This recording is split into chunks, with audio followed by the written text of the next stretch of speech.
सोचो तुमको कौन मिला है, कौन तुम्हारा साथी है।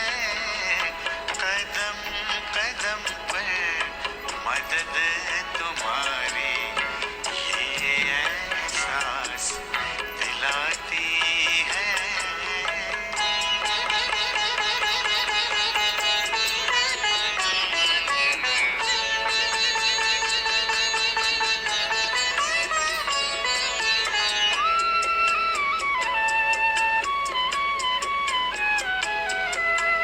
पल भर जब भी होते अकेले, पास मेरे आ जाते हो। पल भर जब भी होते अकेले, पास मेरे आ जाते हो। धीमे धीमे कानों में अनहद नाद सुनाते हो। एक किरण अनदेखी आती, एक किरण अनदेखी आती, राह दिखाकर जाती है। भरते हुए ना किसी ने देखा, पर झोली भर जाती है। कदम कदम पर मदद तुम्हारी ये एहसास दिलाती है।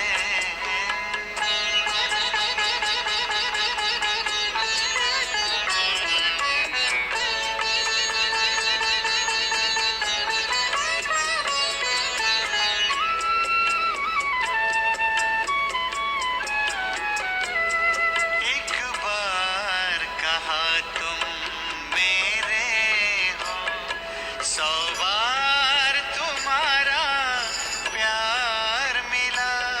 एक कदम चले तेरी राहों में, तो जन्म जन्म का साथ मिला। ऐसी करुणा, ऐसी ममता, ऐसी करुणा, ऐसी ममता, तेरी याद दिलाती है। प्यार में प्रभु के दिल खो जाता, आँख सजल हो जाती है। कदम कदम पर मदद तुम्हारी ये एहसास दिलाती है। सोचो तुमको कौन मिला है, सोचो तुमको कौन मिला है, कौन तुम्हारा साथी है। कदम कदम पर मदद तुम्हारी ये एहसास दिलाती है।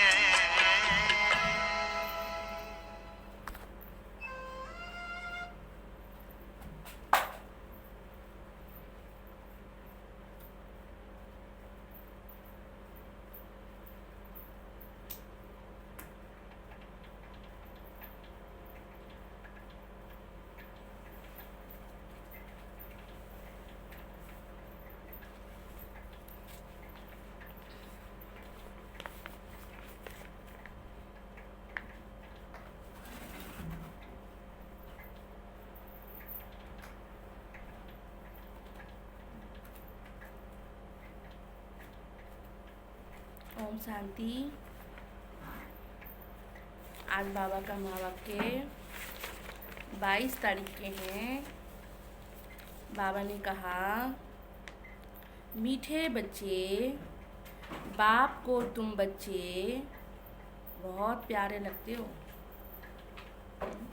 बाप को तुम बच्चे ही प्यारे हो। बाप तुम्हें सुधारने के लिए श्रीमत देते हैं। बाबा रोज हम बच्चों को सुधारने के लिए क्या देते हैं? श्रीमत देते हैं। श्रीमत देते हैं, सदा ईश्वरीय मत पे चल, स्वयं को पवित्र बनाओ, है ना। ईश्वरीय मत पे चल, स्वयं को पवित्र बनाओ। प्रश्न है, विश्व में शांति की स्थापना कब और किस विधि से होती है? कब और किस विधि से होती है स्थापना? उत्तर है, तुम जानते हो विश्व में शांति तो महाभारत लड़ाई के बाद ही होती है, लेकिन उसके लिए तुम्हें पहले से तैयारी करनी है ना। बाबा कहते हैं विनाश के पहले, परिवर्तन के पहले खुद को तैयार कर लेना है, नहीं तो बहुत पछताएंगे। क्यों पछताएंगे?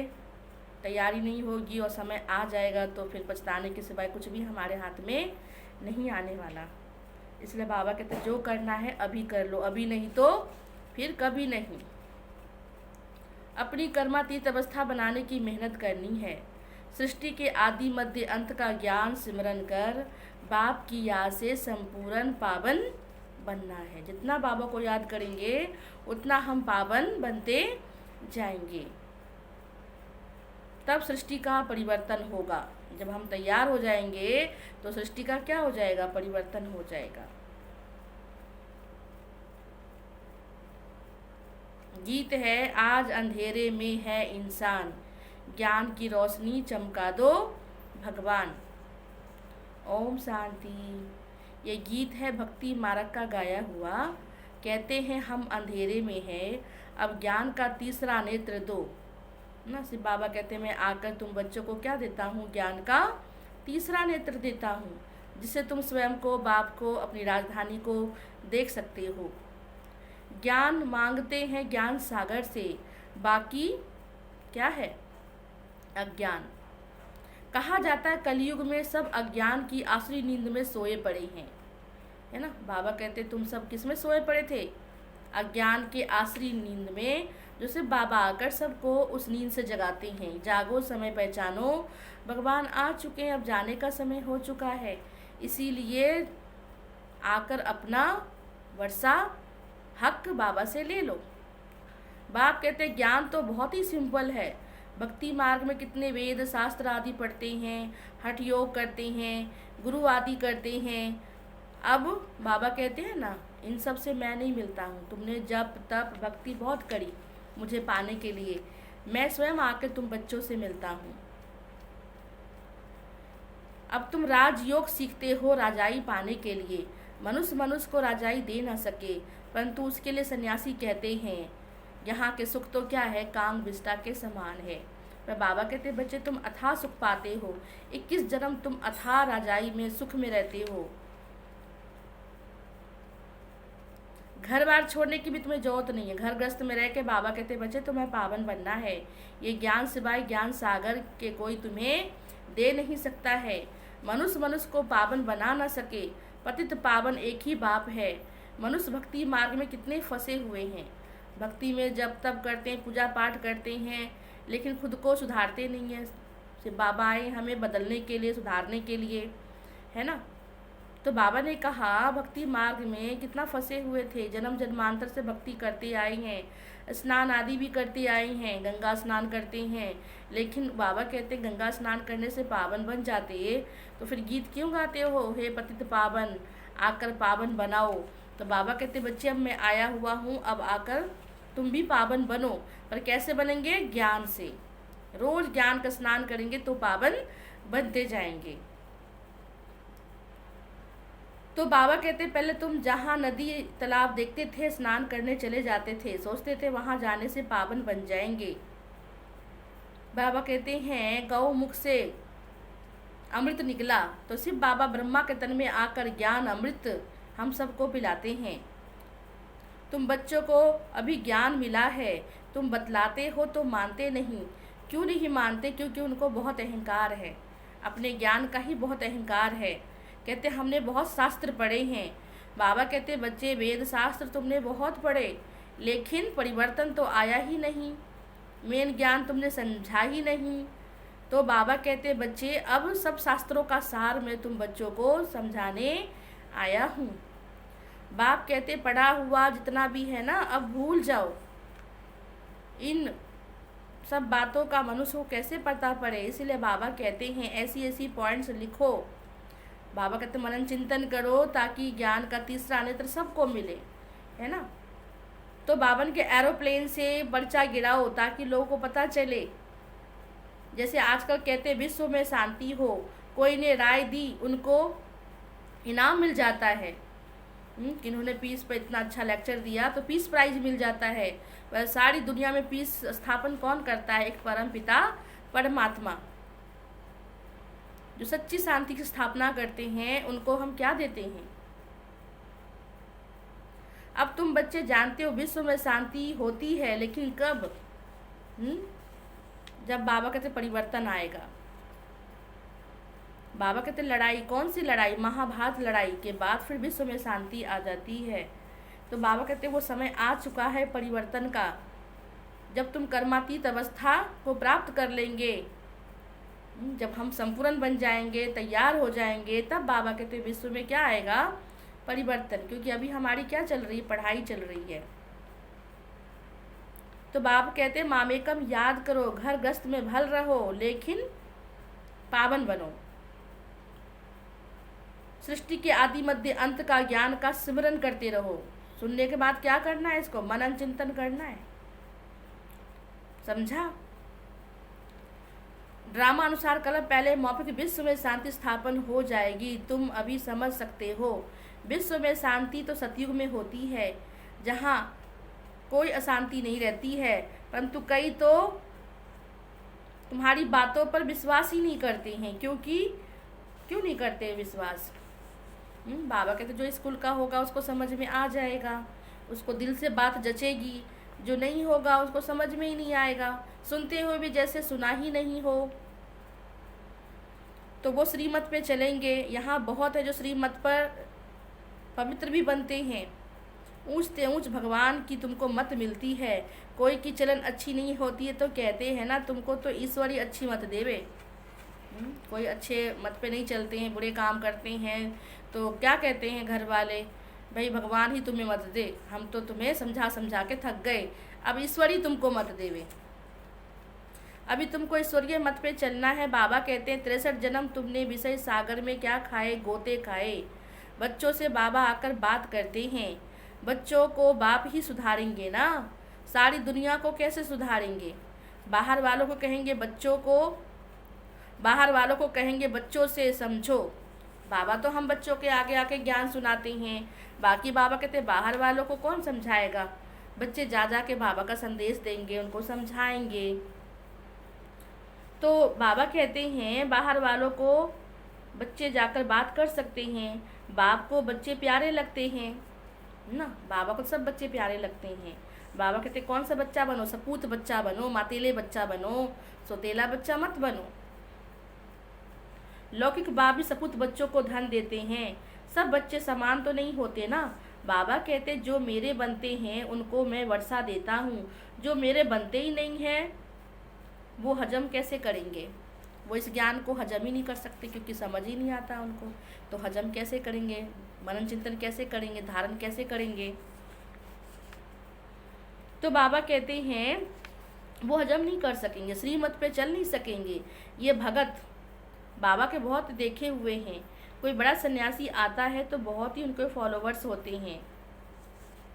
बाबा कहते हैं ना दुनिया में कोई ऐसा साधु सन्यासी आता है तो लोग ढेर के ढेर जाते हैं, चंदा भी इकट्ठा करते हैं, अपनी अपनी ताकत अनुसार फंड्स निकालते हैं। यहाँ बाप ऐसे नहीं कहेंगे तुम फंड्स इकट्ठा करो। बाबा नहीं कहते चंदा आदि इकट्ठा करो। यहाँ तो ज्ञान का बीज बोना है ताकि किस जन्मों के लिए तुम्हें सुख मिले। मनुष्य दान करते तो समझते ईश्वर अर्थ हम दान करते हैं, ईश्वर समर्पणम कहते हैं या कृष्ण समर्पणम कहते हैं। कृष्ण का नाम क्यों लेते हैं? क्योंकि गीता का भगवान समझते हैं। श्री राधे अर्पणम क्यों नहीं कहते हैं? ईश्वर या कृष्ण अर्पणम कहते हैं। जानते फल देने वाला तो ईश्वर ही है। कोई साहूकार के घर में जन्म लेते तो कहते हैं ना आगे जरूर इसने कोई दान पुण्य अच्छा किया होगा, तो अच्छे घर में जन्म मिला है ना। तो अभी बाबा कहते हैं जब अच्छे कर्म करेंगे तभी तो 21 जन्मों के लिए तुम्हें अच्छे फल मिलेगा। एक जन्म करो और 21 जन्म पाओ, बाबा ऐसा ज्ञान देते हैं। जन्म बाबा कहते हैं राजा बनना है तो क्या करो, ज्ञान का दान करो। परंतु अल्पकाल का, बाबा कहते हैं ना दुनिया में तो अल्पकाल का सुख मिलता है, वो भी एक जन्म के लिए, पर यहाँ तो 21 जन्मों के लिए सुख मिलता है। राजाओं को भी सन्यासी लोग सन्यास कराते हैं तो कहते हैं तो बाबा कहते हैं ना, वो उनको भी रहता है कि हम भी सन्यासी बने। तो साधु संत क्या करते हैं, पहले उनका टेस्ट लेते हैं। देखो द्रौपदी ने भी पुकारा भगवान को, हमें बचाओ। किससे बचाओ? दुशासन से बचाओ। तो एक द्रौपदी की बात थोड़ी ना है, आत्मा रूपी द्रौपदियाँ सब भगवान को पुकारती हैं कि हमें बचाओ। तो सिर्फ बाबा कहते 21 जन्मों के लिए तुम्हारी रक्षा करता हूँ। इस मृत्यु लोक में तुम्हारा क्या है, अंतिम जन्म है। ये विशेष वर्ल्ड है, अतिथ दुनिया है। दूसरी बात बाप समझाते हैं, इस समय मनुष्य कितने बेसमझ बन गए हैं। जब कोई मरता है तो क्या कहते हैं, स्वर्ग पधारा। लेकिन स्वर्ग है कहाँ ये मालूम नहीं। अगर वो स्वर्ग पधारा तो क्या ये नर्क में था? वो ये नर्क है। स्वर्गवासी हुआ तो जरूर नर्क में था, परंतु किसको सीधा कहो तो गुस्सा हो जाते हैं। उनको पता ही नहीं है। खुद ही तो आप कहते हो स्वर्ग पधारा, मतलब वो नर्क में था क्या? क्रोध में आकर बिगड़ पड़ते हैं, समझते तो कुछ है नहीं। ऐसे ऐसे तुमको लिखना चाहिए, फलाना स्वर्गवासी हुआ इसका मतलब तुम नर्कवासी हो। हम तुमको ऐसी युक्ति बताते हैं, तुम सच सच स्वर्ग में जाओ। ये पुरानी दुनिया तो बाबा कहते बच्चे खत्म होने वाली है, यानी कि बदलने वाली है। तो उससे पहले बाबा कहते बच्चे तुम अपना तो परिवर्तन करो, स्व परिवर्तन से विश्व परिवर्तन, है ना। तो बाबा कहते अपने आप को बदलो। ये पुरानी दुनिया बाबा कहते अब नहीं रहने वाली। अखबार में निकालो कि इस लड़ाई के बाद क्या होनी है, विश्व में शांति। आज से 5000 वर्ष पहले मौफिक वहाँ एक आदि सनातन देवी देवता धर्म था। वो लोग कहते हैं कंस जरासंधी आदि थे, असुर थे। त्रेता में कौन था? रावण था। कृष्ण जी के साथ कंस दिखा दिया और राम के साथ रावण दिखा दिया। तो स्वर्ग में भी उन्होंने क्या दिखा दिया? उपद्रव होते हुए दिखा दिया। तो कभी क्या वो सुखी थे ही नहीं क्या? इतनी सहज बात भी लोग मुश्किल समझते हैं, किसकी बुद्धि में बैठती ही नहीं है। ऐसे ऐसे स्लोगन बनाने हैं ताकि लोगों की आंखें खुले। इस लड़ाई के बाद विश्व में शांति होनी है। ड्रामा अनुसार कलप कलप विश्व में शांति होती है, फिर कलयुग अंत में अशांति होती है। सतयुग में अशांति होती नहीं है, ये तुम लिख सकते हो। गीता में क्या भूल कर दिया? बाबा कहते हैं ना, आज से 5000 साल पहले मैं आकर सच्ची गीता सुनाया था, वही रिपीट हो रही है। तो कृष्ण जी कौन है, कब गीता सुनाते हैं, वो अच्छे से आके बाबा कहते समझो। तो बाबा कितना बच्चों को समझाते रहते हैं, रोज रोज हमें शिक्षाएं देते हैं ताकि हमारी बुद्धि की ताला खुल जाए। अंधकार में भटक रहे हैं तो बाबा कहते जब आओगे तभी तो रोशनी मिलेगी ना। तो बाबा ने कहा पूरे 84 जन्म लेने वाले श्री कृष्ण जी का नाम डाल दिया है, श्री नारायण का भी नहीं डाला। उसके लिए 84 जन्मों से कुछ दिन कम कहेंगे। कृष्ण जी के बाद जब जन्म लेते हैं, जब 35 वर्ष की आयु होती है तब उनकी शादी होती है। तो बाबा कहते ना उससे थोड़ा बाद। तो सबसे पहले कौन आए? श्री कृष्ण जी। फिर वो बड़े होते हैं, स्वयंवर होता है। सिर्फ बाबा आते हैं, बच्चों को हीरे जैसा बनाते हैं। उनके लिए डिब्बी भी ऐसी सोने की चाहिए जिसमें बाप आकर प्रवेश करे। बाबा कहते देखो मैंने रथ कौन सा लिया है, इतनी ऊंची हस्ती किस में आके बैठता है, उसके लिए तो रथ भी बहुत अच्छा होना चाहिए। अब सोने का कैसे बने? तो फट से बाबा ने उनको साक्षात्कार कराया नई दुनिया का। तुम विश्व के मालिक बनते हो, अब मामेकम याद करो। पवित्र बनो तो झट पवित्र होने लग पड़े। पवित्र बनने बगैर तो देखो ज्ञान की धारणा हो नहीं सकती है। तभी कहते शेरनी का दूध कहाँ टिकता है? सोने के बर्तन में। तो बाबा भी कहते बच्चे जब तक आपका मन बुद्धि सोने का बर्तन नहीं बनेगा, पवित्र नहीं बनेंगे, तब तक ये ज्ञान तुम्हारी बुद्धि में टिकेगा ही नहीं। एक कान से सुनोगे भी तो क्या होगा? दूसरे से निकल जाता है, अंदर रहता ही नहीं है, तो धारणा कैसे हो? तो पवित्र बनने बगैर तो ज्ञान की धारणा हो न सके। शेरनी के दूध सोने के बर्तन में ठहरेगा। ये ज्ञान तो है परमपिता परमात्मा का, इसको धारण करने के लिए सोने का बर्तन चाहिए, पवित्र होना चाहिए, तब धारणा हो सकती है। पवित्रता की प्रतिज्ञा करके फिर गिर पड़ते हैं तो योग की यात्रा खत्म हो जाती है। बाबा से वादा करते हैं, फिर क्या करते हैं, तोड़ देते हैं, तो फिर शक्ति खत्म हो जाती है हमारी, ज्ञान भी खत्म हो जाता है। किसको कह ना सके कि तुम पावन बनो तो नई दुनिया के मालिक बनेंगे। बाबा कहते सच्चा ज्ञानी बनना है, कुक्कड़ ज्ञानी नहीं बनना है कि बोलते रहो और करो कुछ नहीं। रोज बाबा कहते बच्चे सुबह उठ के क्या करो, याद करो, अपनी दिनचर्या ठीक करो और रात को पोता मेल दो बाबा को। कितने घंटे का चाट रहा हमारा, हम सोचते हम तो बहुत प्रसाद कर रहे हैं, लेकिन बाबा कहते मुझे तो दिखता नहीं है, तुम्हारी मेहनत हम तक पहुंचती नहीं है, अभी भी गफलत करोगे तो बहुत पछताओगे। अभी भी बाबा कहते आंखें खोल लो तो बहुत कुछ प्राप्ति हो सकती है। आधा कल्प रावण का राज्य चलता है, इन पर जीत पहनो, बाप बिगर कोई जीत पहना ना सके। ड्रामा अनुसार रावण राज तो होना ही है, भारत की ही हार और जीत की कहानी है ना। बाबा कहते जब भारत जीत में था तो स्वर्ग था, जब भारत हार में है तो नर्क कहते हैं इसको, रावण का राज्य कहते हैं। क्या कहते, देख तेरे संसार की हालत क्या हो गई भगवान, कितना बदल गया इंसान, ये धरती न बदला न चांद बदला, बदल गया इंसान। तो बाबा कहते अब इंसान को ही सुधरने की जरूरत है, तभी तो स्वर्ग आएगा धरती पे। भारत की हार जीत की कहानी ये बाप बच्चों को समझाते हैं, मुख्य पवित्र होने की बात है। बाबा कहते मैं आता हूँ पतितों को पावन बनाने। बाकी शास्त्रों में पांडव कौरवों की लड़ाई दिखाई है, तो कौन सी लड़ाई कब लड़ी गई ये मालूम नहीं है। तो बाबा कहते बच्चे आकर समझो, दिखाते जुआ में हार गए हैं, तो बाबा कहते जुआ कोई खेलने की चीज़, अच्छी चीज़ थोड़ी ना है। जुआ आदि बैठ दिखाए ऐसी बातें हो कैसे सकती है, राजयोग की पढ़ाई ऐसी होती है क्या, युद्ध के मैदान में गीता पाठशाला होता है क्या, कहाँ जन्म मरण रहित शिव बाबा, कहाँ पूरे 84 जन्म लेने वाला, उनके लिए अंतिम जन्म में बाबा आके प्रवेश करते हैं। कितना क्लियर है। बाबा कहते हैं बच्चे घर गृहस्थ में रहते पावन जरूर बनना है।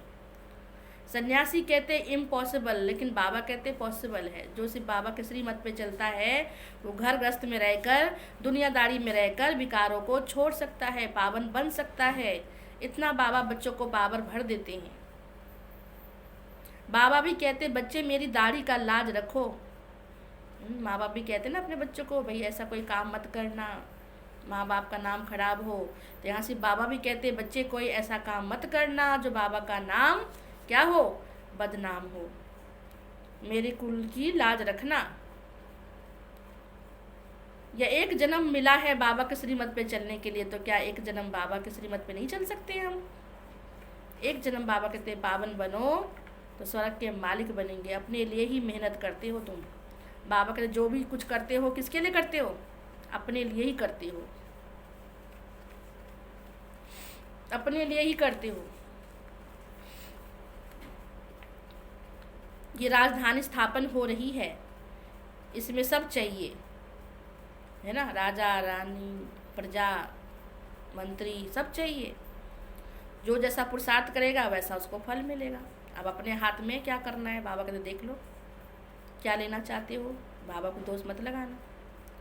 वहाँ वजीर होता नहीं, वहाँ तो बाबा कहते बुद्धि बहुत तेज होती है, राजाओं को राय की दरकार नहीं होती। बाबा कहते हैं वहाँ वजीर रखने की जरूरत नहीं पड़ती। मंत्री तो द्वापर युग से आते हैं जो राजाएं उससे राय करते हैं, पर बाबा कहते सतयुग त्रेता में मंत्री रखने की जरूरत नहीं पड़ती, क्योंकि वहाँ पर हमारी बुद्धि बहुत तेज होती है। यहाँ देखो कितने मिनिस्टर्स हैं आपस में लड़ पड़ते हैं। बाप सभी झंझटों से तुम्हें छुड़ा देते हैं। आज से 3000 वर्ष पहले कोई लड़ाई नहीं होगी, जेल आदि नहीं रहेगा, कोर्ट आदि कुछ नहीं रहेगा, वहाँ सुख ही सुख है। इसके लिए पुरुषार्थ करना है। बाबा कहते बच्चे अभी भी सुधर जाओ, मौत सर पर खड़ा है तो भी अलबेले होकर बैठे हो क्या? मौत सिर पर खड़ा है, याद की यात्रा से विकर्मा जीत बनना है आपको। तुम सब कौन हो? मैसेंजर हो। सबको बाबा का मैसेज दे दो, भगवान आ चुके हैं, अब जाने का समय हो गया है। तुम मैसेंजर हो जो सबको बाबा का मैसेज देते हो।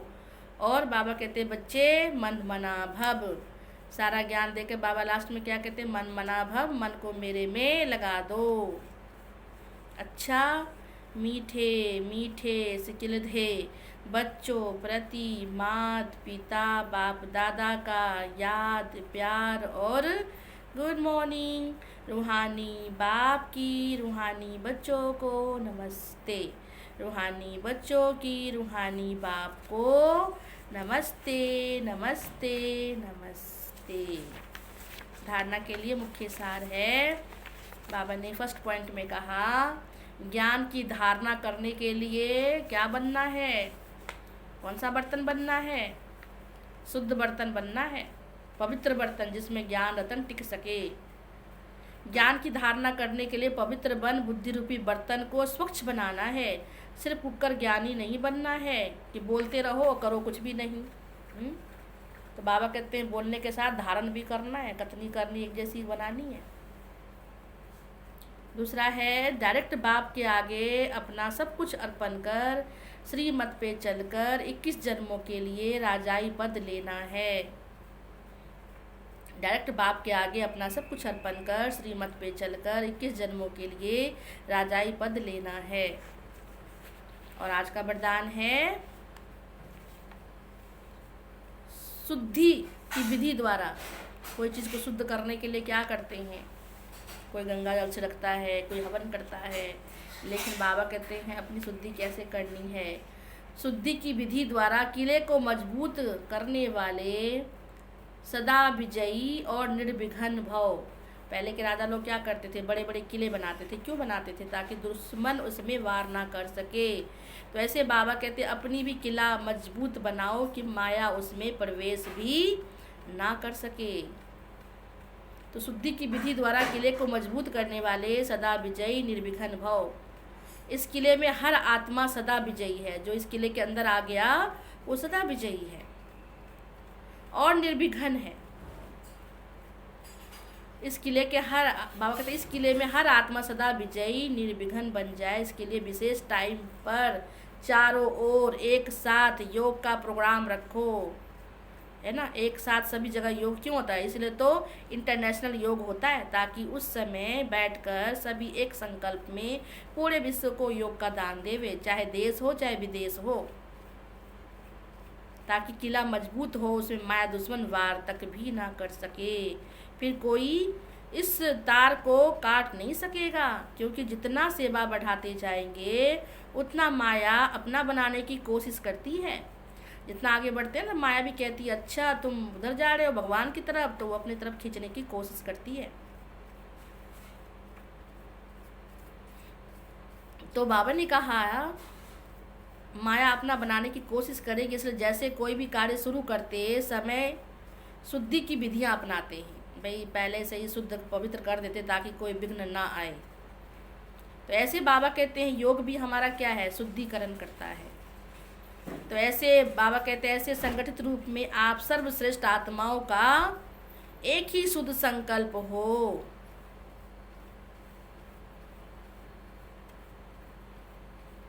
बाबा ने कहा ऐसे संगठित रूप में आप सर्वश्रेष्ठ आत्माओं का एक ही शुद्ध संकल्प हो विजयी।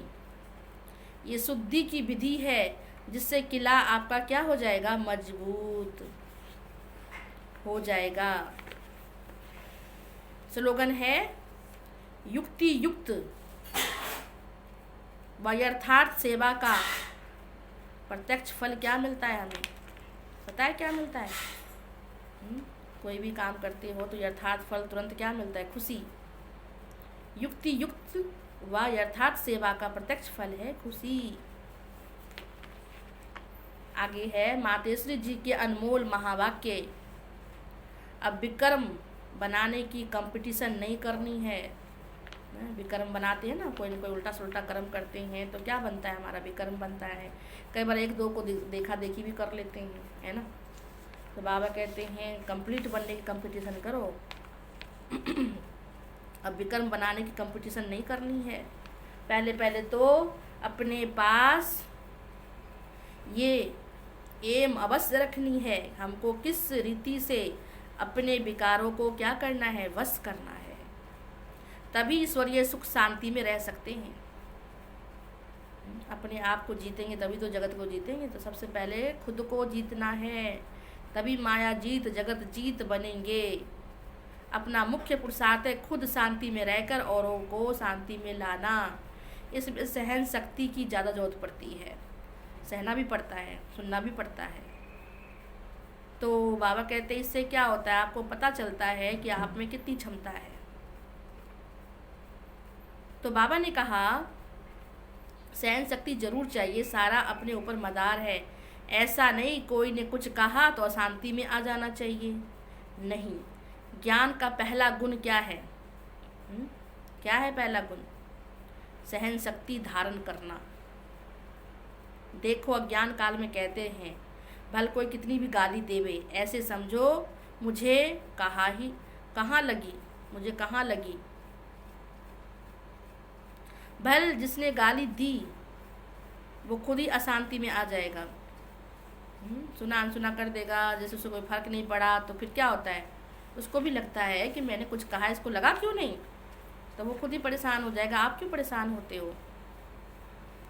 कुछ कह दिया तो विकर्म बनेगा। बाबा कहते हैं अगर उलट के जवाब दे दिया तो क्या होगा, आपका भी विकर्म बन जाएगा। तो इसलिए बाबा कहते हैं बच्चे ऐसा कोई काम नहीं करना।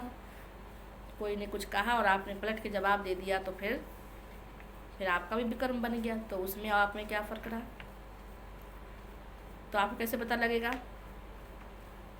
तो इसलिए बाबा कहते हैं अपने विकर्मों को भस्म करना है। विकर्म बनाने की कंपटीशन नहीं करनी है, अपने विकर्मों को भस्म करना है, ना बनाना है, ना ऐसे कोई विकर्म करना है ना, ना खुद करना है ना औरों का करवाना है। तो बाबा ने कहा अब तो नॉलेज मिल रही है, 5 विकारों को जीतो। विकारों का भी बड़ा विस्तार है, बहुत सूक्ष्म रीति से आती है, जो पता भी नहीं लगता है कब माया के वशीभूत हो जाते हैं हम, कब ईर्ष्या में आ जाते हैं। तो सोचते हैं इसने ऐसा किया तो मैं क्यों ना करूं, इसने ऐसा किया तो मैं क्यों ना करूं, मैं क्यों चुप रहूं, मुझे तो सीधा समझ लेंगे, इसको जवाब देना ही चाहिए। तो ऐसे जोश में आकर विकर्म कर लेते हैं। यही भूल है ना, अपने को तो अभूल बनाना है। अगर कोई ने कुछ कहा तो ऐसे समझो ये मेरी परीक्षा है। बाबा कहते कोई कुछ कहता है तो क्या समझो ये मेरी परीक्षा है, कितने तक मेरे अंदर सहन शक्ति है। अगर कोई कहे मैंने बहुत सहन किया, एक बारी जोश आ गया तो आखिरन क्या हो गया, फिर फेल हो गया। जिसने कहा उसने अपना बिगाड़ा ना, परंतु अपने को तो बनाना है ना। जिसने कहा उसने अपना बिगाड़ा, परंतु अपने को तो बनाना है, ना कि बिगाड़ना है। इसलिए अच्छा पुरुषार्थ कर जन्म जन्मांतर के लिए अच्छी प्रारब्ध बनानी है। बाकी जो विकारों के वश हैं गोया उन्होंने भूत प्रवेश है। फिर तो भूतों की भाषा ऐसी होती है, भूतों की भाषा ऐसे निकलती है, परंतु जो दैवी सोल्स है उनकी भाषा कैसे निकलेगी? ध्यान दीजिए कैसे निकलेगी। तो अपने को दैवी बनाना है, ना कि आसुरी बनाना है ना। देवताई गुण हमें धारण करना है ना, देवता हमें बनना है। इसलिए बाबा कहते दैवी गुण धारण करो तो हम देवता बनेंगे। अब गुणों को धारण करेंगे तो क्या बनेंगे? आसुरी मत पे चलेंगे तो फिर असुर बनेंगे। और बाबा हमें क्या बनाने के लिए आया है? देवता। इसलिए बाबा कहते हैं अगर परीक्षा आती है तो उसे पास करना है। अगर कोई कुछ कहता है तो अगर सहन कर लिया, फर्क नहीं पड़ा, तो आप पास हो गए। अगर आपको दिल से लग जाती है बात और आप पलट के जवाब देते हो तो फिर तो आपका विकर्म बन जाता है ना। इसलिए बाबा कहते हैं ऐसा कोई काम नहीं करो। कंपटीशन करना है तो अच्छा बनने की कंपटीशन करो, विकर्म करने की कंपटीशन मत करो। अच्छा, ओम शांति। आप सब मुरली सुनने के बाद इस चैनल को सब्सक्राइब कर दीजिएगा ताकि आपके पास नोटिफिकेशन आ जाएगा मुरली का, ठीक है। अच्छा, ओम शांति। 2 मिनट बाबा की याद में बैठेंगे।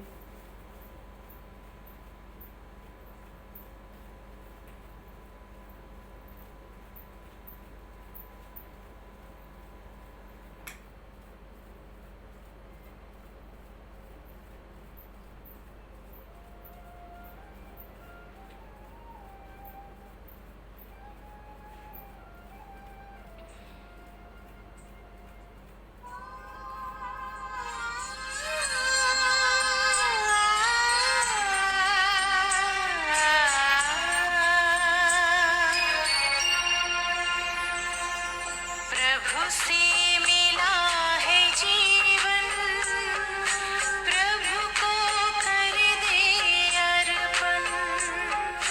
प्रभु से मिला है जीवन, प्रभु को कर दे अर्पण। सबका भला हम करते चले,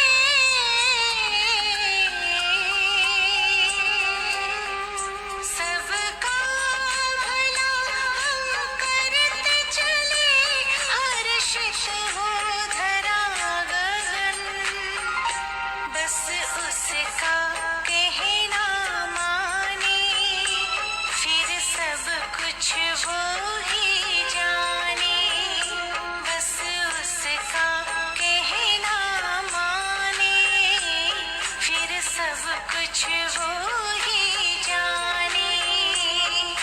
प्रभु से मिला है जीवन, प्रभु को कर दे अर्पण।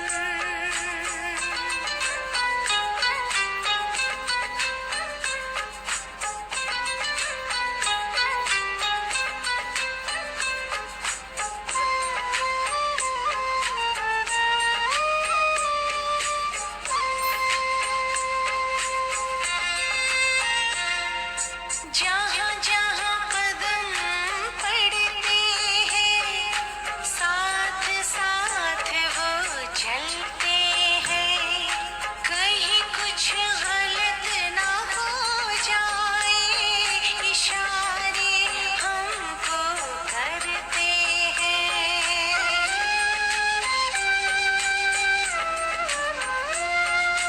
जहाँ जहाँ कदम पड़ते हैं, साथ साथ वो चलते हैं। कहीं कुछ गलत ना हो जाए, इशारे हमको करते हैं। घर करते हैं अपनी मनमानी, घर करते हैं अपनी मनमानी। बढ़े फिर उलझन, बस उसका कहना माने, फिर सब कुछ वो ही जाने। प्रभु से मिला ये जीवन, प्रभु को कर दे अर्पण।